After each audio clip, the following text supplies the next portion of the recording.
rubro-negros pelo mundo. Meu nome é Cícero Andrade, eu sou flamenguista em Portugal. E no vídeo de hoje, várias notícias para vocês. Primeira, PP fala de Renato Gaúcho. Kennedy mais distante do Mengão. Surpresa enorme no time de hoje do Flamengo. E JJ causa mal-estar no Benfica. Roda a vinheta. Flamengo! Se você chegou agora nesse vídeo, curta, compartilhe, divida com seus amigos, não deixe, por favor, de se inscrever no canal e acionar o sininho para receber notificações sobre vídeos diários que fazemos sobre o Mengão, suas repercussões aqui em Portugal e sobre o futebol português. Se você gosta de futebol online, Futebol Team Game é o melhor jogo de futebol na internet. Se você quer jogar, clique no link aqui na descrição. Vamos lá, pessoal, vídeo recheado de notícias da Europa hoje aqui para vocês, né? Então prestem atenção e fique até o final do vídeo. Primeira é que o craque PP, proveniente do Grêmio hoje, grande reforço para o Futebol Clube do Porto na temporada em Portugal, deu uma entrevista para a revista Dragões. A revista Dragões é uma revista especializada no Porto, é a revista do Futebol Clube do Porto, que sai todo mês, e esse mês ele deu uma entrevista extensa aí, falando da sua chegada no Porto, falando das suas expectativas para a temporada, falando aí da oportunidade de debutar aqui na Europa como jogador de futebol, né? E uma das perguntas dessa entrevista foi perguntado a ele, achei curioso, porque falaram especificamente de Renato Gaúcho, né? Como aí o Flamengo faz com que os nomes fiquem mais conhecidos aqui em Portugal, se bem que o Renato era conhecido em função, né, das provocações a Jorge Jesus, quando ele era técnico do Flamengo e técnico do Grêmio, e aí foi perguntado aí ao PP, pedido uma comparação entre Sérgio Conceição, atual técnico do Porto, e Renato Gaúcho. Né? Muita gente fala que o Benfica não ganhou nada na temporada passada, mas o Porto também ganhou muito pouco. Né? O Porto não foi o campeão português, foi o Sporting. O Porto foi eliminado da Taça da Liga, e foi eliminado também na Taça de Portugal. Ganhou, é bem verdade, a Supercopa sobre o Benfica logo na estreia. Então, o Porto, ano passado, ganhou só a Supercopa sobre o Benfica, apesar de ter feito uma boa campanha na Liga dos Campeões. Mas vamos lá, o que o PP falou? Né? Óbvio, o PP está começando a carreira aqui no Grêmio. Fazendo essa comparação, ele disse que os treinos de Sérgio Conceição são muito mais intensos que o do Renato e que Sérgio Conceição é muito mais exigente que Renato Gaúcho nos treinamentos. Ou seja, chegando aqui, de fato, o futebol português ou o futebol europeu, de uma forma geral, é mais intenso que o brasileiro, né? E, obviamente, ele não poderia falar mal do novo treinador em detrimento ao treinador antigo. Ele não falou mal do Renato Gaúcho, não é isso. Ele só comentou que o Sérgio Conceição é mais exigente e que os treinos têm uma intensidade maior, que, inclusive, ele se sentia muito mais cansado aqui do que se sentia no Brasil. Né? O PP deve estrear aí no próximo sábado, né, na estreia do Futebol Clube do Porto, na nova versão da Liga, na nova época. Vamos ver aí como o PP vai sair aqui em Portugal. Né? Outra notícia aqui direto da Europa, pessoal, né?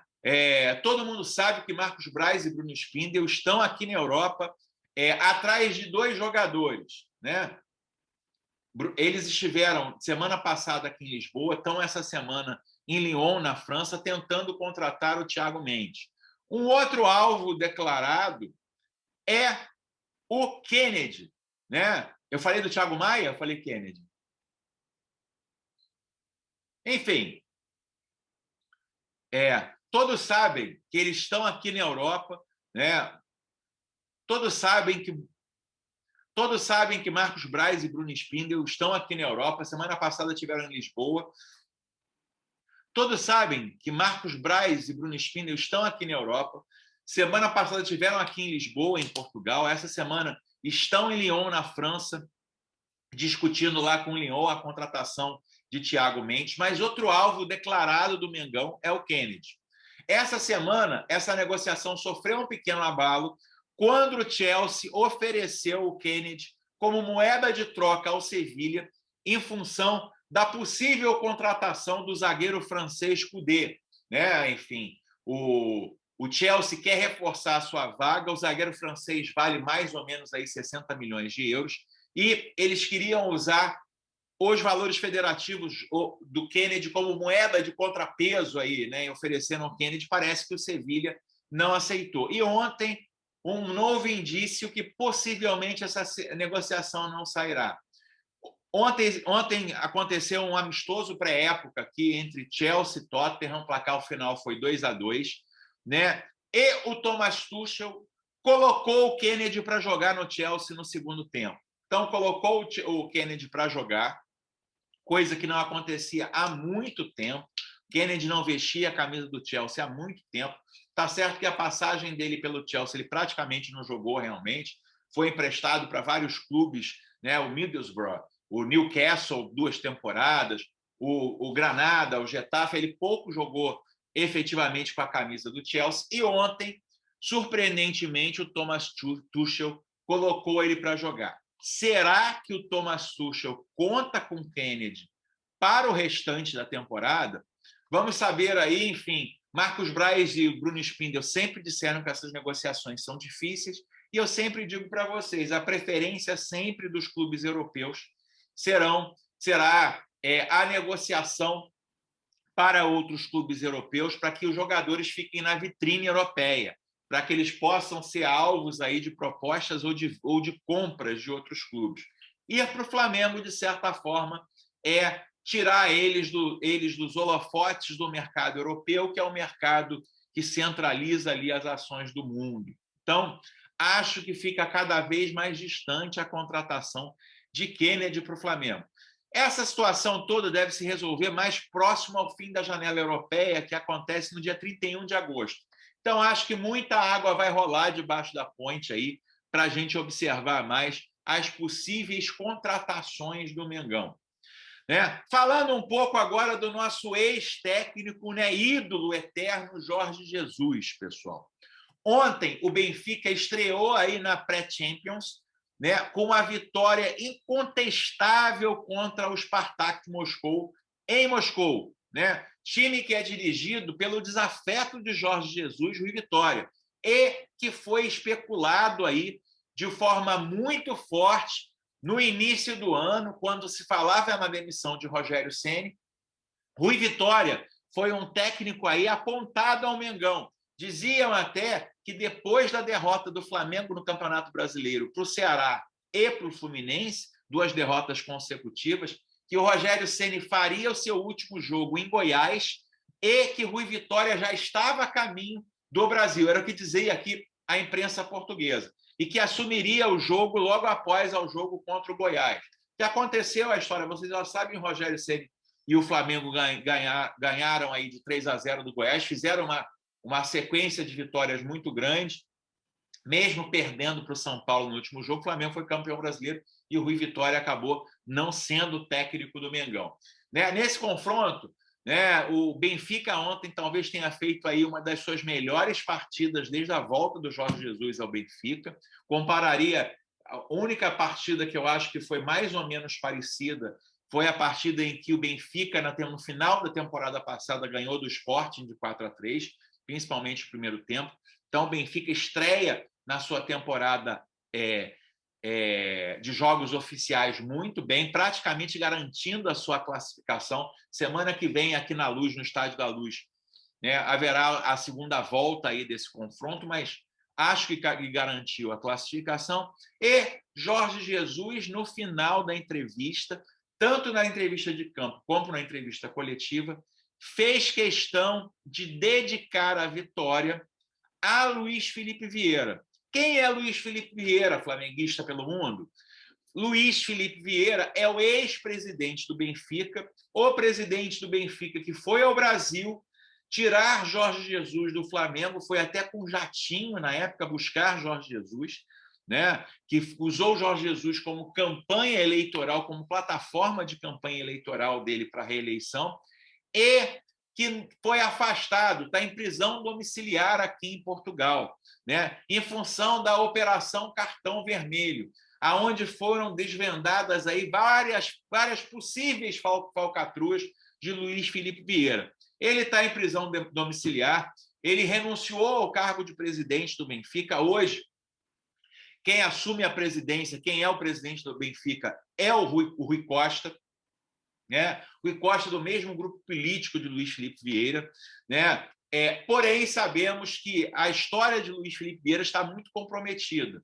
Jorge Jesus, no final da entrevista, disse que ele era amigo, foi ele que trouxe e deu a primeira oportunidade de Jorge Jesus no Benfica, quando ele ainda não era um técnico renomado, e foi ele que foi ao Brasil trazer Jorge Jesus, tirar Jorge Jesus do Flamengo e trazer para o Benfica. Então, essa repercussão, Jorge Jesus disse que ele vai ser para sempre meu amigo, independente do que aconteça, e eu dedico essa vitória a Luís Filipe Vieira. Para quem não sabe, a situação de Jorge Jesus no Benfica é uma situação um tanto controversa. Por quê? Porque os adeptos, de uma forma geral, nunca aceitaram a forma que Jorge Jesus saiu do Benfica e assumiu o Sporting, por todas as acusações que ele fez ao Benfica de roubarem um software desenvolvido para ele, pelas agressões verbais que ele sempre cometia enquanto no Sporting ao técnico, ao próprio Rui Vitória, quando dirigia o Benfica. Então, muita gente, muitos torcedores mesmo do Benfica, vocês não imaginam o quanto tem uma rejeição muito grande a Jorge Jesus. Os resultados ruins da temporada passada ainda colocaram mais fogo na fogueira, ainda colocaram aí mais resistência ainda a Jorge Jesus. E com esse caos político que vive o Benfica, existem muitos conselheiros, muitas pessoas dentro do Benfica que não gostam de Jorge Jesus, né? Dizia-se até que as eliminatórias as pré-eliminatórias da Champions seria aí a prova de fogo da continuidade ou não de Jorge Jesus até o final do contrato. Pelo Spartak, eu acredito que ele vai passar. Ainda tem mais uma eliminatória antes de chegar à fase de grupo da Champions, que deverá ser contra o PSV Eindhoven, time da Holanda, aquele time que foi do Ronaldinho, que foi do Ronaldo Fenômeno, que foi do Romário, né? Que aí já deixa balançado. Essas declarações podem cair muito mal dentro do Benfica, já que Luís Filipe Vieira agora é um ex-presidente do Benfica que está preso, e aí, mais uma vez, aí a situação do Mister pode balançar. Óbvio que os resultados positivos vão fazer com que isso se amance um pouco, mas, de novo, né? Se com o Luís Filipe Vieira eu tinha certeza absoluta que Jorge Jesus cumpriria o seu contrato até o final no Benfica, né? Essa situação política toda e, de repente, até o próprio comportamento de Jorge Jesus pode abalar, fazendo que o Mister não cumpra o seu contrato com o Benfica e, antes do esperado, que possa ficar livre no mercado. Né?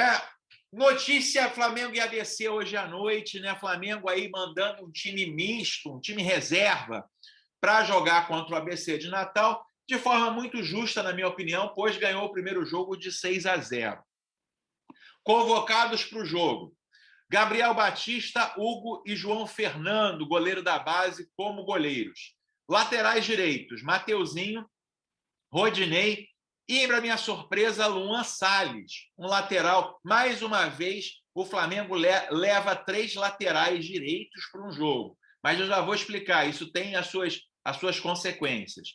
Na zaga, Bruno Viana e Noga, Léo Pereira e Otávio. Na lateral esquerda, Ramon, do Sub-20, que vocês conhecem, e Ítalo, o reserva dele no Sub-20. Então, temos um reserva no Sub-20 aqui. Volantes, apenas 3. João Gomes, Thiago Maia e Daniel Cabral. Faltou um volante aqui, se bem que ele pode usar o Max como volante aqui também. Né? Meio-campistas, né? Improvisados, porque a gente não tem reservas para o Arrascaeta e para o Everton Ribeiro. Michael e Vitinho como seus reservas imediatos. Max e Lázaro. Max pode ser usado como volante também. Na frente, pessoal, 4 atacantes somente. Pedro, Vitor Gabriel. Vitor Gabriel, que voltou do Braga aqui de Portugal há pouco tempo para o Flamengo, fez uma boa campanha no Braga B, onde atuou a época passada aqui. Uma surpresa ele ter voltado para o Flamengo. Ainda Thiaguinho, que já jogou no time principal, e um novo debutante, André Luiz, né, um atacante rápido pela direita, que o Flamengo renovou o contrato dele há pouco tempo, colocou a multa rescisória de 50 milhões de euros, e que é filho do nosso craque Nélio. Quem conheceu o Nélio no passado, campeão brasileiro em 92, campeão da Copa do Brasil em 90, enfim, jogador aí com uma carreira extensa no Mengão.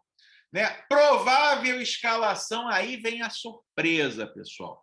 Né? A escalação ela fica muito na cara de qual vai ser aqui em função dos jogadores que são utilizados e que não são utilizados. Gabriel Batista no gol, ou Hugo pode ser, Mateuzinho, Bruno Viana, Léo Pereira e Ramon. Volância, Thiago Maia e João Gomes. Resto do meio-campo, Michael e Vitinho. Jogadores que foram utilizados aqui, até parte desse time, pessoal. Se vocês olharem bem aí o Campeonato Brasileiro, quando existia a Copa América, Thiago Maia, João Gomes, Michael e Vitinho, com a presença do Diego aqui, era o meio-campo, por exemplo, que jogou aí boa parte do Campeonato Brasileiro. Na frente, Pedro. E aí ficaria a dúvida. Vitor Gabriel, será que ele colocaria o Vitor Gabriel? Pedro e Vitor Gabriel têm as mesmas características. Daria uma chance para o Thiaguinho, né, que não vem sendo utilizado? Ou daria a chance para o debutante André Luiz? E, segundo o repórter Vene Casagrande, a grande surpresa é um ataque formado por Pedro e Rodinei. Ou seja, existe a possibilidade dele escalar, né, do Marcelo Souza, o Fera, sobre aí as orientações de Renato Gaúcho, de encaixar o Rodinei no ataque junto com o Pedro. Então, teríamos aí o nosso Rodilindo escalado como titular do Flamengo, não no lugar do Mateuzinho, mas sim como companheiro de ataque do Pedro. Lembro a vocês que o Rodinei já jogou aí fazendo dobra com outros laterais direitos no Flamengo. Por exemplo, o Pará. Né? Enfim, o Reinaldo Rueda uma vez escalou assim, o Pará com o Rodinei na frente. E o Abel Braga também já fez essa escalação de colocar o Rodinei ali como segundo lateral direito, o Pará mais fixo e o Rodinei na frente. Né? Se vai dar certo ou não, não sei, pessoal. Se eu gosto, confesso que não. Mas, assim, me chama a atenção que em todo jogo o Rodinei ele acaba sendo convocado. Ele entrou na lateral esquerda no jogo de ida contra o ABC e pode ser escalado no ataque do Flamengo no jogo de hoje. Ou seja, seria o Rodinei o nosso novo Coringa, né? Um Coringa aí, aquele jogador que joga em todas as posições. Coloca aí o seu comentário, vamos ver se vamos dar uma chance aí para o Rodinei, se ele for escalado no ataque do Flamengo, para a grande surpresa de toda a torcida rubro-negra. Tomara que ele consiga aí fazer um bom jogo, que seja observado por outros clubes e que receba aí uma proposta para que dê continuidade à sua carreira, porque no Flamengo, no time titular do Flamengo, só em condições excepcionais como essa que ele poderá jogar. E você, o que você espera no jogo de hoje contra o ABC? Qual é o seu placar? Coloque aqui embaixo, né? Enfim, se você gostou do vídeo, curta, compartilhe, divida com seus amigos e não deixe, por favor, de se inscrever no canal Flamenguista em Portugal. Vejo você no próximo vídeo. Aquele abraço. Tchau, tchau.